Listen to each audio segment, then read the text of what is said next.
नमस्कार दोस्तों, आज हम बात करने वाले हैं सेल ऑर्गेनेल्स के बारे में, जिनके बारे में हम जानेंगे। सेल ऑर्गेनेल्स जो होते हैं उनसे हमेशा साइंस में क्वेश्चन बनता है। तो देखते हैं, जानते हैं इनके बारे में। आज इसके हम 20 क्वेश्चन सॉल्व करने वाले हैं। तो देखो, पहला क्वेश्चन है आपकी स्क्रीन पर। कोशिका का नियंत्रण केंद्र कौन सा है?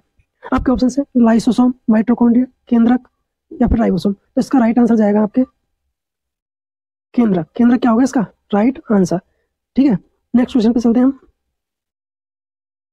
कोशिका का ऊर्जा ग्रह किसे कहा जाता है? कोशिका का ऊर्जा ग्रह किसे कहा जाता है? इसको हम कोशिका का शक्ति ग्रह भी बोल सकते हैं। तो कोशिका का शक्ति ग्रह के नाम से जिसको जाना जाता है वो है आपका माइटोकॉन्ड्रिया। क्या होगा इसमें? माइटोकॉन्ड्रिया। क्या होगा? माइटोकॉन्ड्रिया। इसका आंसर जाएगा राइट आंसर। ठीक है, बढ़ते हैं हम नेक्स्ट क्वेश्चन की ओर। तो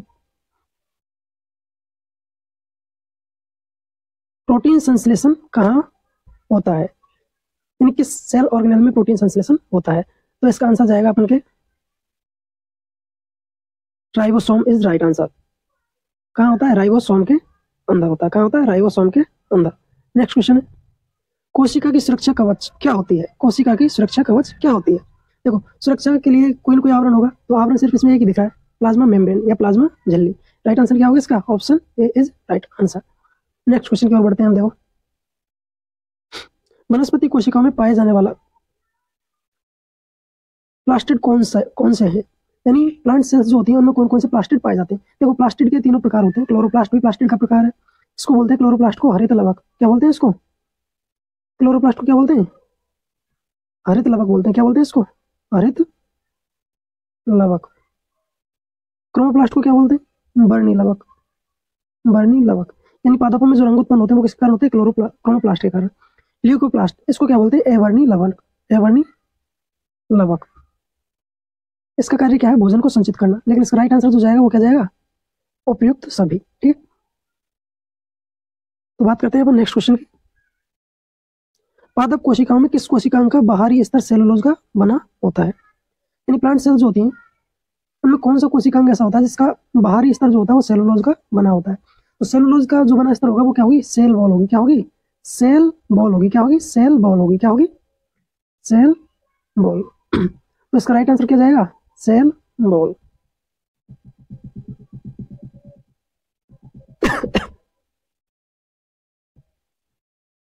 तो इसका राइट आंसर क्या जाएगा आपके? Cell wall. कोशिका भित्ति। ठीक है, नेक्स्ट क्वेश्चन है अपन का। कोशिका के किस अंग को आत्मघाती थैली कहा जाता है? यानी सुसाइडल बैग के नाम से किस अंग को जाना जाता है? इसका राइट आंसर होगा आपके लाइसोसोम। क्या होगा इसका? लाइसोसोम। क्योंकि इसमें क्या होते हैं? लाइसोसोम के अंदर क्या पाए जाते हैं? हाइड्रोलाइटिक एंजाइम पाए जाते हैं। कौन से एंजाइम पाए जाते हैं? हाइड्रोलाइटिक एंजाइम पाए जाते हैं। ये हाइड्रोलाइटिक एंजाइम क्या करते हैं?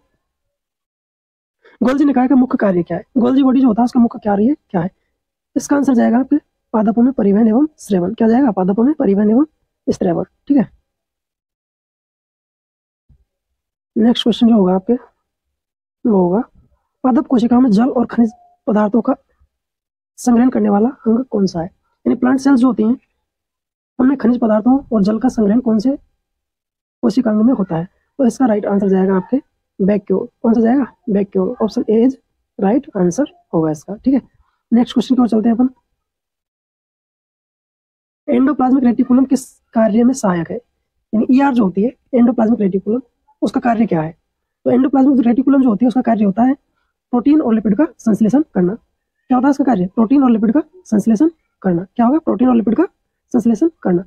राइट आंसर क्या होगा इसका? बी। नेक्स्ट क्वेश्चन की ओर चलते हैं। डबल मेम्ब्रेन वाला कोशिकांग कौन सा है? कोशिका में तीन प्रकार के ऑर्गन्स पाए जाते हैं, सिंगल मेम्ब्रेन, डबल मेम्ब्रेन और सिंगल मेम्ब्रेन, डबल मेम्ब्रेन और मेम्ब्रेन रहित या झिल्ली रहित कोशिकांग। तो इसमें पूछा डबल मेम्ब्रेन। तो डबल मेम्ब्रेन कोशिकांग जो होते हैं वो तीन होते हैं। कौन कौन से होते हैं? न्यूक्लियस, न्यूक्लियस, माइटोकॉन्ड्रिया और प्लास्टिड। प्लास्टिड, ये तीन कोशिकांग क्या होते हैं? Double membrane. बाकी के कुछ सिंगल मेम्ब्रेन होते हैं और कुछ क्या होते हैं?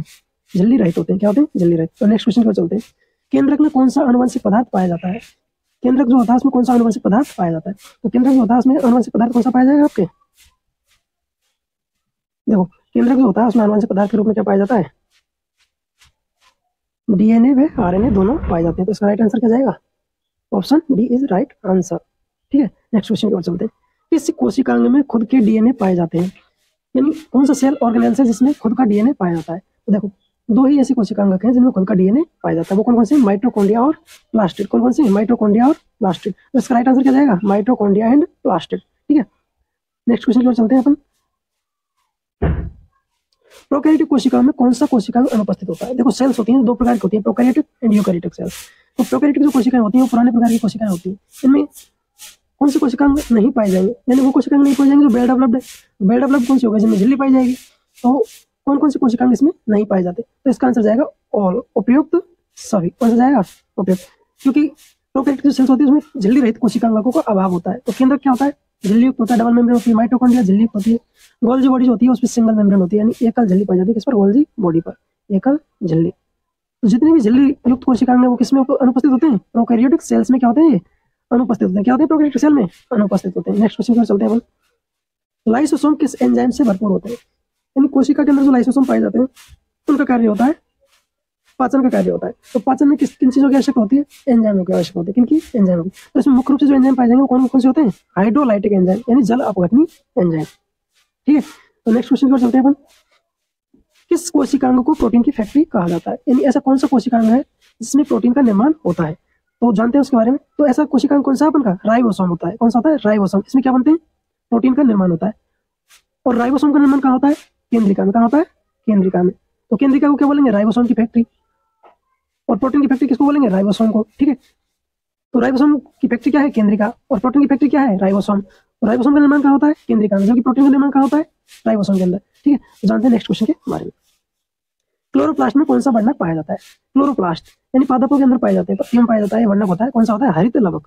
हरित लवक। तो हरित लवक में कौन सा वर्णक पाया जाएगा? जिस नाम से पता चल रहा है कि हरित लवक है तो कौन सा वर्णक पाया जाएगा? क्लोरोफिल। तो ऑप्शन सी इसका क्या होगा? राइट आंसर होगा। चलते हैं नेक्स्ट क्वेश्चन की ओर। राइबोसोम मुख्य रूप से किससे बने होते हैं? राइबोसोम जो होते हैं वो मुख्य रूप से किससे बने होते हैं? अभी मैंने बताया था आपको कि राइबोसोम के अंदर क्या होता है? प्रोटीन का निर्माण होता है। तो ये किसके बने होंगे?